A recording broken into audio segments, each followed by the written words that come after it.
Coucou tout le monde, j'espère que vous allez bien. Donc je vous retrouve aujourd'hui dans cette nouvelle vidéo astuce de rangement, puisque comme vous le savez, je range. Je vous ai mis quelques photos sur Instagram, je crois, de ma phase rangement à cause du réaménagement de ma maison. Donc ça fait plusieurs vidéos que je vous le dis.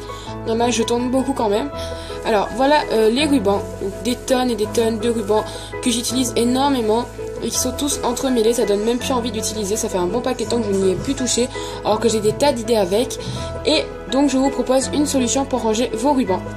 Donc une solution pratique, efficace et utilitaire, on va dire, puisque voilà, on peut tout simplement se servir du ruban, il est bien rangé. Donc pour se servir, c'est tout simple, voilà, comme ça. Vous allez utiliser votre quantité que vous voulez, et une fois que vous avez fini, vous allez juste recoincer votre ruban ici. Donc voilà, c'est tout simple, c'est pratique et c'est utilitaire. Donc on va commencer par la liste du matériel pour réaliser un truc comme ça. Enfin, pour vous aider à ranger vos rubans, vous allez avoir besoin d'un morceau de carton. Moi personnellement là c'est un rouleau de papier toilette que j'ai décapité, mais vous pouvez également utiliser des vieilles boîtes, donc type des boîtes de carton comme ça. Vous n'avez vraiment pas besoin d'utiliser du carton très solide, je vous le déconseille même. Ensuite, vous allez avoir besoin de scotch, d'une paire de ciseaux et si vous pouvez, donc un marqueur ou un feutre ou un crayon, un stylo, ce que vous voulez, pour dessiner la forme. Donc moi j'utilise un Sharpie noir et ce sera tout. Et donc pour la technique, comme je vais vous montrer, j'utilise un ruban que je vais ranger tout de suite dessus. Alors on va commencer par prendre son feutre et son carton et on va dessiner une forme. Donc ça va être la forme la plus simple et pratique, on va dire. Donc un trait, donc même s'il est un peu bizarre. Ensuite vous allez faire deux arrondis comme ça. Quand c'est fait, vous allez faire deux traits comme ça, voilà, parallèles à peu près. Et puis là vous allez refaire la forme du haut. Donc je pense que ceux qui sont fans de broderie, vous savez ce que c'est comme forme. C'est en général les formes sur lesquelles on retrouve les fils à broder. Et j'avais vu en fait des paquets de rubans emballés sur des trucs comme ça, mais plus solides.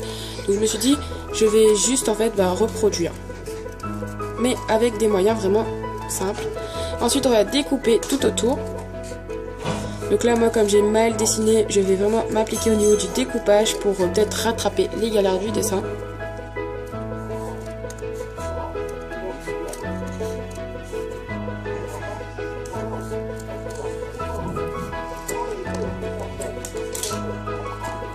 Une fois que c'est fait, voilà notre forme. Donc là c'était un premier brouillon.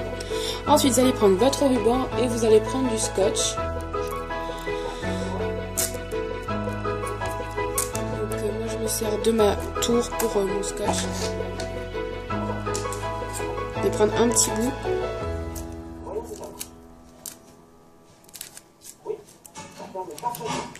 Voilà.